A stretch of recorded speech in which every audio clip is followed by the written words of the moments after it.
Bonjour, aujourd'hui pour Gourmet & Co, je vous ai préparé une recette d'asperges blanches du Val-de-Loire accompagnée de rhubarbe à la sauge.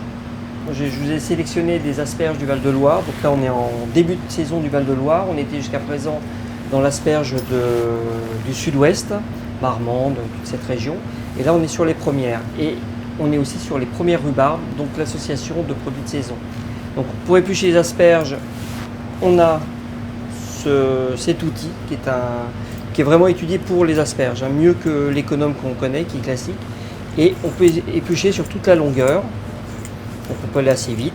Il ne faut pas hésiter, il faut quand même pas trop en enlever, mais enlever quand même qu'on ne se retrouve pas avec des fils. Voilà. Donc vous l'épluchez bien, elle est brillante. Alors on reconnaît une asperge de qualité quand vous la cassez. Vous voyez, elle est vraiment humide, elle n'est pas sèche, vous la goûtez crue. Crues, elles sont bonnes, donc quand elles sont bonnes crues, après cuisson, d'ailleurs vous allez voir, on fait une cuisson très rapide, donc on va éplucher toutes les asperges. Alors pour les asperges, moi j'aime bien l'asperge blanche en entrée, je l'aime pas en accompagnement je préfère vraiment la verte. Je trouve que l'asperge blanche elle se suffit à elle-même et bien préparée, ça fait une très très belle entrée. Et puis pour des asperges de cette taille là, 5-6 asperges par personne, c'est très très bien, ça fait une belle entrée de saison. Il faut vraiment prendre au début de la tête et bien tenir la tête pour pas casser. Mais quand elles sont fraîches, elles cassent pas, ou alors elles cassent vraiment, vous voyez, c'est comme ça, mais là c'est super. On n'a même pas envie de les cuire, on a envie de les manger directement. C'est bon, c'est sucré. Ce qui est bien sur le Val-de-Loire, c'est qu'on sait d'où elles viennent.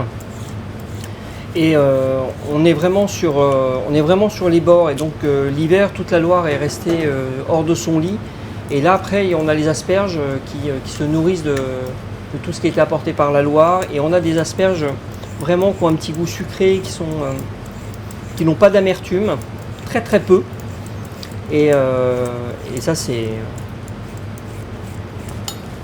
magique. Mais bon, c'est les produits de saison et c'est toujours magique les produits de saison. Voilà, donc après avoir épluché nos asperges blanches, donc je vais vous présenter les produits qui vont servir à réaliser cette recette. Donc citron, alors donc acidité, on aurait pu prendre citron vert suivant les goûts. Acidité important, que ce soit des asperges ou d'autres légumes, c'est très important. Un peu de réfort qu'on râpera sur le dessus au dernier moment pour apporter de la puissance. La rhubarbe, essentielle, on en mettra très peu, mais éléments qui poussent en même temps que les asperges, on est vraiment dans la saison. Quelques petits radis, toujours la saison, ça c'est, je pense que c'est que du bonheur. On se retrouve avec du croquant, côté un peu poivré de ces petits radis qui vont apporter en même temps de la couleur, c'est important. Un peu de laurier, de la sauge, avec les petites fleurs qui sont actuellement, donc ça c'est doux, c'est parfumé, c'est moins puissant que les grosses feuilles, et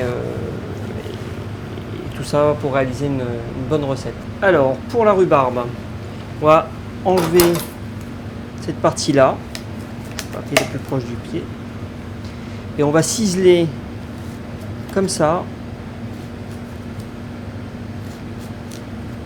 les morceaux. Alors comme elle est fraîche, qu'elle est vraiment de saison, on n'a pas besoin d'éplucher, on est vraiment sur quelque chose de... Il n'y a pas de fil, il n'y a rien du tout. Il ne nous en faut pas énormément. Il faut laisser un tout petit peu d'épaisseur parce qu'on va la laisser croquante, vous verrez, on va la mettre juste en fin de cuisson. Et c'est pareil, vous voyez, on parlait de l'asperge tout à l'heure, c'est bien humide, la rhubarbe ça doit être bien ferme, pas sec du tout. Si elle est sèche, ça veut dire qu'il y a longtemps qu'elle a été cueillie. Voilà, on va faire toutes les petites découpes parce que vous allez voir, on va faire une recette qui va très vite. On a une cuisson très rapide. Et donc on va couper tous nos petits radis, toutes nos petites découpes, et d'ailleurs tout va se faire au dernier moment, à la fin on va tout rajouter.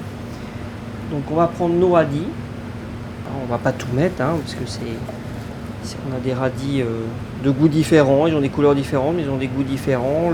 Le long rouge là est quand même très puissant, ceux-là sont beaucoup plus doux. Ouais, on peut faire des petits émincés. On va pas en faire énormément, on va en mettre dans la longueur parce que la taille c'est important aussi dans une recette. C'est bien d'avoir des des tailles différentes, des croquants différents suivant les produits. Et puis pour le blanc, on peut couper un tout petit peu plus gros, puisqu'ils sont beaucoup plus tendres. On en met moins et on fait, voilà, comme ça vous voyez, on a tous nos petits produits. On préparera, on va mettre 2 petites feuilles de laurier, pas la peine de plus, puisque le laurier c'est quand même assez puissant. Le laurier c'est un peu, ce qui va servir un peu, on aura un goût, c'est un peu une recette avec une cuisine à l'étage, c'est-à-dire qu'on a différents goûts.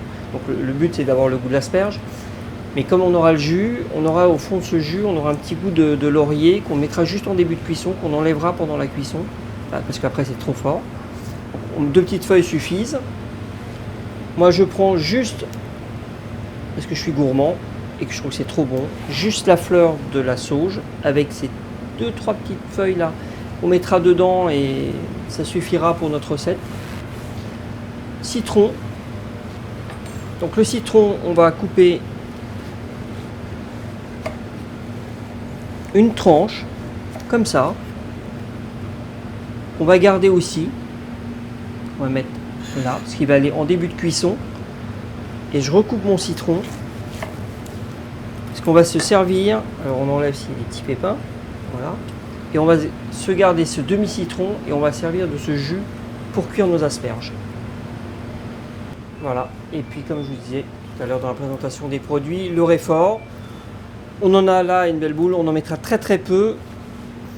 Pour rappel réfort, au dernier moment sur l'assiette, comme je vous disais tout à l'heure, pour apporter quelque chose d'un peu poivré, un peu moutarde. On va couper les asperges. Au niveau de la tête, on laisse quand même, voilà, on voit toujours cette partie-là, hein, c'est la petite partie qui est plus foncée. Donc on va laisser la tête, c'est la partie la plus tendre. On va laisser des beaux morceaux comme ça.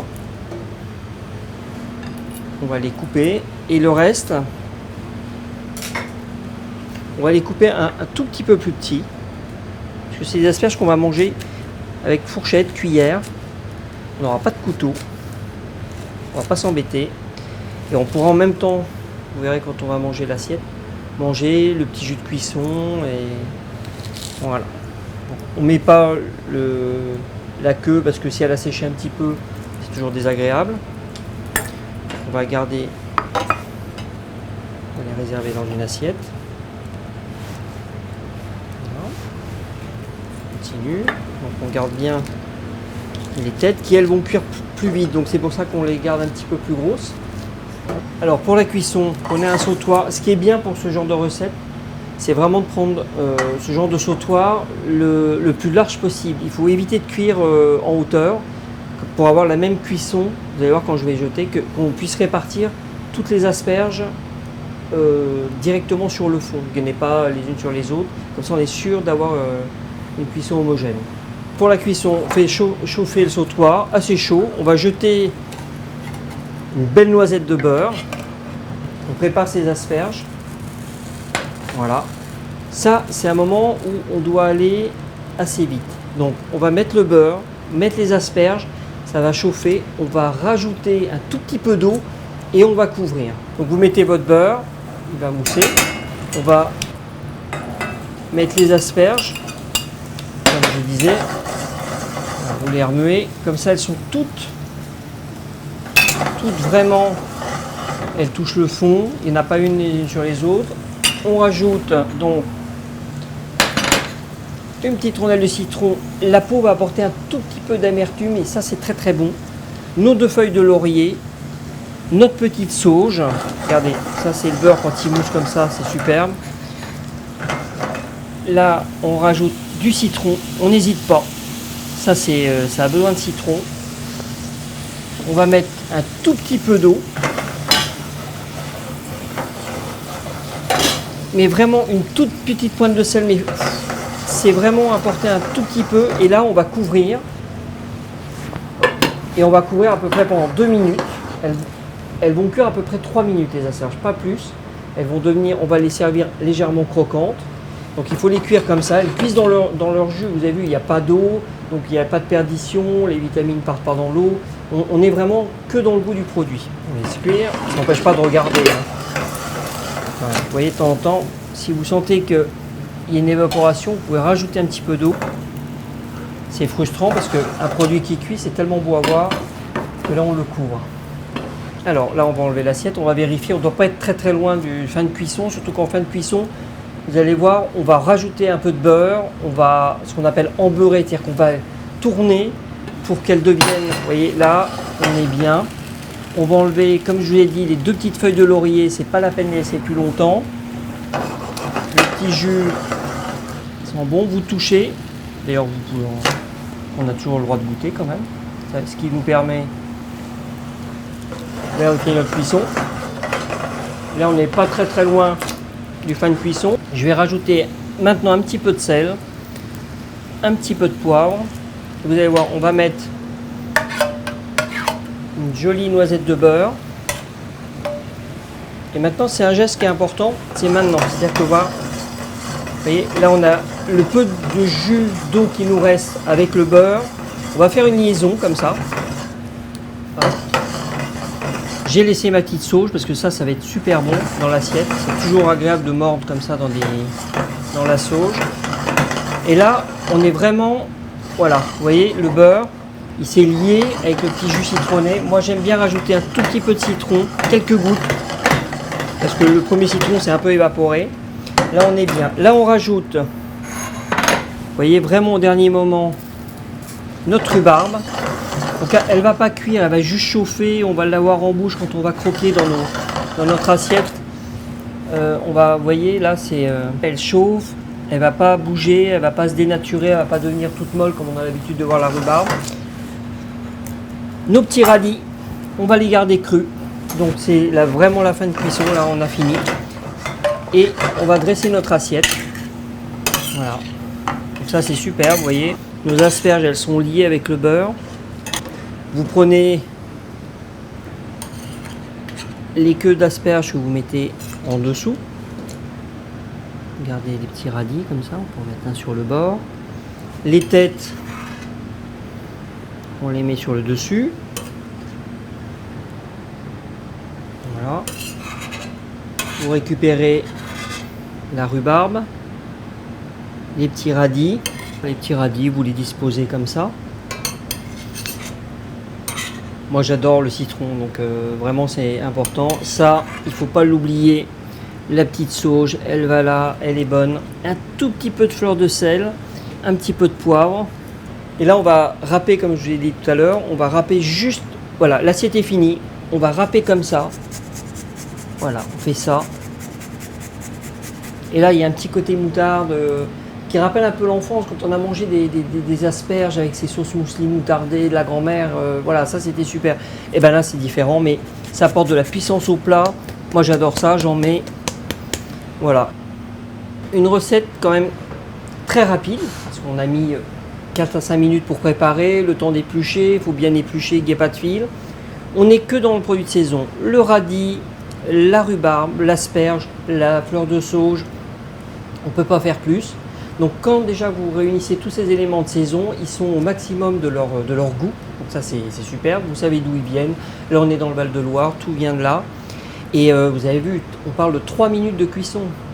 Et avec 3 minutes de cuisson, vous êtes dans l'asperge qui est dans le goût. On ne l'a pas dénaturé en la cuisant dans l'eau. On l'a coupé, on va la manger à la cuillère. Il y a un côté gourmand. C'est-à-dire qu'on oublie le couteau, on est vraiment dans quelque chose de très gourmand et on va se régaler avec un grand coup de cuillère. Voilà, alors pour accompagner ces asperges du Val-de-Loire, moi qui suis originaire de Reuilly dans le centre, donc vraiment à quelques kilomètres du Val-de-Loire, un Reuilly blanc, sec, voilà, c'est juste magnifique. Les asperges ont besoin de quelque chose de sec et très frais.